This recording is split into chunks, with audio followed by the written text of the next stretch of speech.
Ah yes, the 7 deadly sins. Ancient Catholic teachings, a sort of spiritual don't-do list meticulously crafted to, prevent your immortal soul from taking a nosedive into the eternal abyss. Sounds serious, and it is, but let's be brutally honest for a moment. Some of these, on paper or rather in practice, look, well, not entirely unappealing. Dare I say some of them even seem a tad fun? At least that's the glossy brochure version. The reality, of course, is that the fun has an expiry date, usually followed by a tidal wave of regret that hits harder than a surprise pop quiz on the catechism. So tonight we're going to embark on a slightly perilous, moderately irreverent, but hopefully illuminating journey.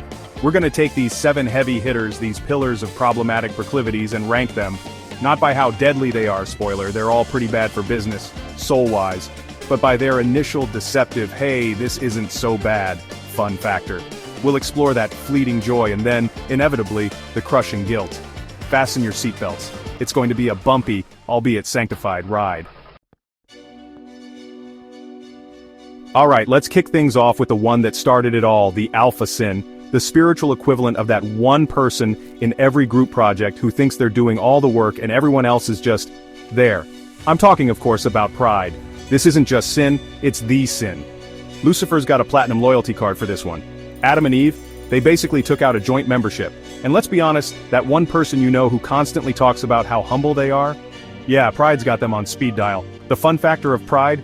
Oh, it's initially quite high, isn't it? It's like mainlining pure, unadulterated self-esteem. You feel fantastic. Invincible, even. You're the star of your own internal Oscar-winning movie, and everyone else is just an extra. But here's the kicker. The divine fine print, if you will, beautifully articulated in Proverbs. Pride goes before destruction, a haughty spirit before a fall. And let me tell you, that fall isn't a graceful tumble onto a conveniently placed cloud. It's a faceplant onto the cold, hard flagstones of reality. The initial rush of, I'm amazing. Everyone else is just background noise can be intoxicating. The problem is, this self-constructed pedestal is usually wobbly and located right next to a banana peel factory. The fun comes from the delusion of superiority, the temporary inflation of the ego. Pride fun while it lasts, disastrous when it doesn't. Next up we have envy. Envy. It's the sin that's less about wanting nice things for yourself and more about wanting other people to have nice things. It's the spiritual equivalent of scrolling through someone's vacation photos on Instagram and muttering, bet it rained the whole time, while simultaneously wishing you were there. Envy is, as the brief so eloquently puts it, low-key evil. It's insidious. It doesn't announce itself with trumpets and a parade like pride might. No, envy slithers in. It's the quiet, bitter whisper in the back of your mind at mass when someone else gets that speaking part you wanted.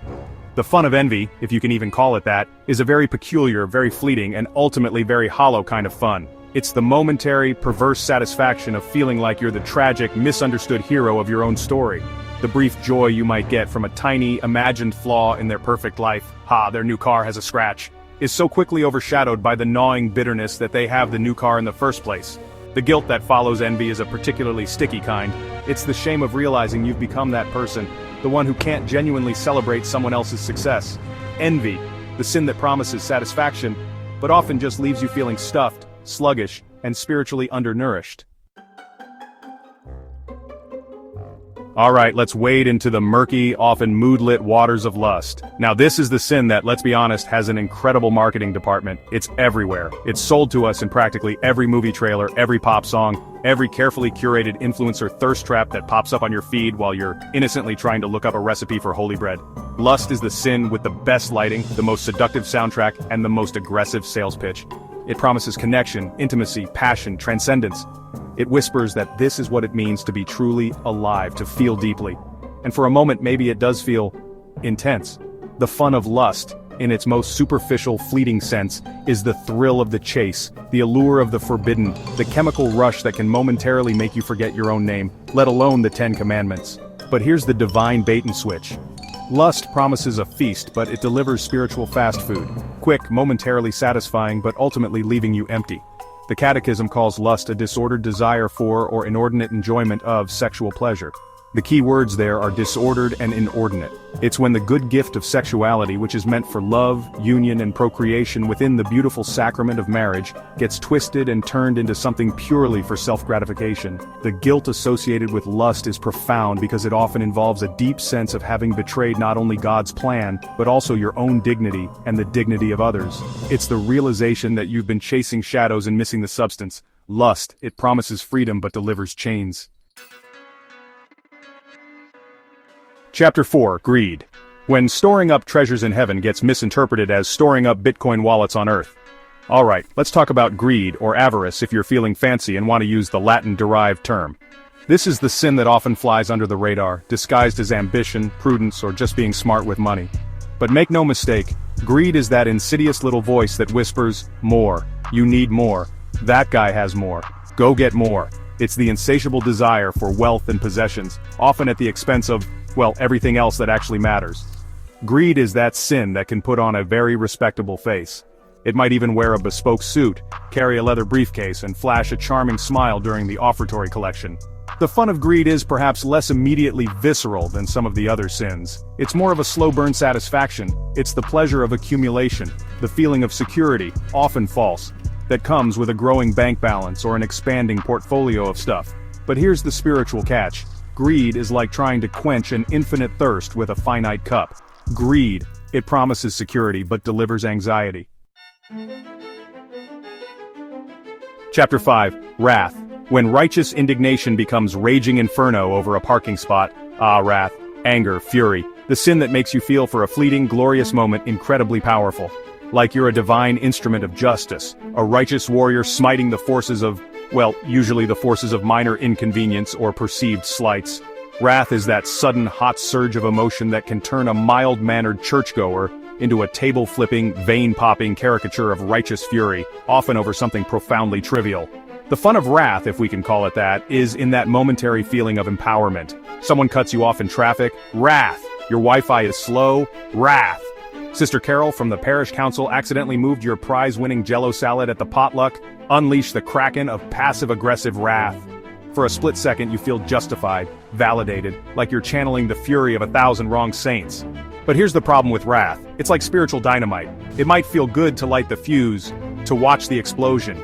But the collateral damage is almost always immense. The guilt that follows an outburst of wrath can be particularly acute. It's the shame of having lost control, of having said or done things you can't easily take back. Wrath, it promises the satisfaction of a superhero landing, but usually just delivers a clumsy faceplant into a pile of your own making.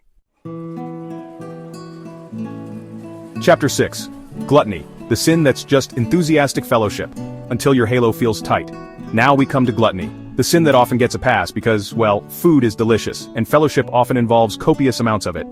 Gluttony isn't just about overeating at the church potluck, though that's certainly a classic venue for its expression. It's about an inordinate, disordered desire for and consumption of, well, anything really. Food, drink, entertainment, comfort, anything taken to excess beyond what's reasonable or healthy for body and soul. The fun of gluttony is pretty straightforward, isn't it? It's the immediate, sensual pleasure of indulgence. That extra slice of pie? Delicious. Binge-watching an entire season of that morally questionable but incredibly addictive TV show in one sitting? Thrilling. Another hour scrolling through social media instead of, say, praying or doing that spiritual reading you promised yourself you'd start? Comforting. The initial experience of gluttony is often one of pure, unadulterated enjoyment. But like all sins, the fun has a sell-by date. The guilt of gluttony is often a slow creep. Gluttony, the sin that promises satisfaction but often just leaves you feeling stuffed, sluggish, and spiritually undernourished. Chapter 7, Sloth, the sin that's basically a spiritual coma, dressed up as Self-Care Sunday. And finally, we arrive at sloth, or acedia, for the theologians in the audience. Now, sloth often gets a bad rap as just being lazy, like it's the sin of teenagers who won't take out the trash. But it's so much more insidious, so much deeper than that. It's a spiritual weariness, a listlessness of the soul, an aversion to the spiritual good that God is calling you to. And honestly, in our overstimulated, perpetually exhausted world, sloth can look incredibly appealing. The fun of sloth is undeniable, at least on the surface. Sleeping in until noon on a Sunday, and accidentally missing Mass? Bliss. Canceling those plans you made to volunteer at the soup kitchen because your couch just feels much more welcoming? Heavenly. accidentally not doing that difficult, challenging thing God clearly asked you to do like 4 years ago because, well, it's hard and Netflix just dropped a new season. Peak sloth enjoyment. Sloth is the sin that masterfully rebrands itself. It's not laziness, it's self-care. It's not spiritual apathy, it's conserving energy for more important things, which somehow never materialize. But the problem with this cozy, comfortable sin is that while it feels good in the short term, the long-term consequences are devastating. It's a spiritual anesthetic. The fun level of sloth is deceptively high. Sloth, it's the deadliest sin you can commit while doing absolutely nothing at all. Outro: the heavenly hangover, choosing grace over guilt, and YouTube gluttony. So there you have it, a whirlwind tour through the 7 deadly sins, ranked not by their eternal peril, they're all pretty bad on that front, let's be clear, but by their deceptive, fleeting fun factor. And as we've seen, the fun is usually front-loaded, a flashy distraction before the inevitable spiritual bill comes due. So yeah, sin can look shiny on the outside, all glitter and promises, but spoiler alert, it's spiritual junk food. Tastes good for a moment, maybe even a few moments, but ultimately, it wrecks your soul, leaves you feeling empty, and gives you a nasty case of heavenly hangover. The truth is, these aren't just abstract theological concepts from a dusty old book. These are the daily battles we all face, the subtle temptations that try to pull us away from who God created us to be. Recognizing the fun is recognizing the bait. But the good news, the news, is that we're not left alone in this fight. Grace is real, forgiveness is available, and the path to virtue, while sometimes harder, is infinitely more rewarding than any fleeting pleasure sin can offer. It's about making conscious choices, moment by moment, to lean into the good, the true, and the beautiful, even when the couch, the cake, or the caustic comment seems so much more appealing. Ultimately, the aim isn't to become spiritual superheroes who never stumble, but to become people who, when we do stumble, know how to get back up, seek forgiveness, and keep striving with God's help. It's a journey, not a guilt trip, or at least, it shouldn't be. So, be aware of this spiritual junk food, but don't despair. Reach for the good stuff instead. And on that note, do be sure to like this video, subscribe for more spiritually, stimulating content, and maybe share it with someone who you think might be enjoying the fun factor of sin a little too much. Just kidding, mostly. Go in peace, try not to sin, and if you do, well, confession times are usually posted in the bulletin. Thanks for watching.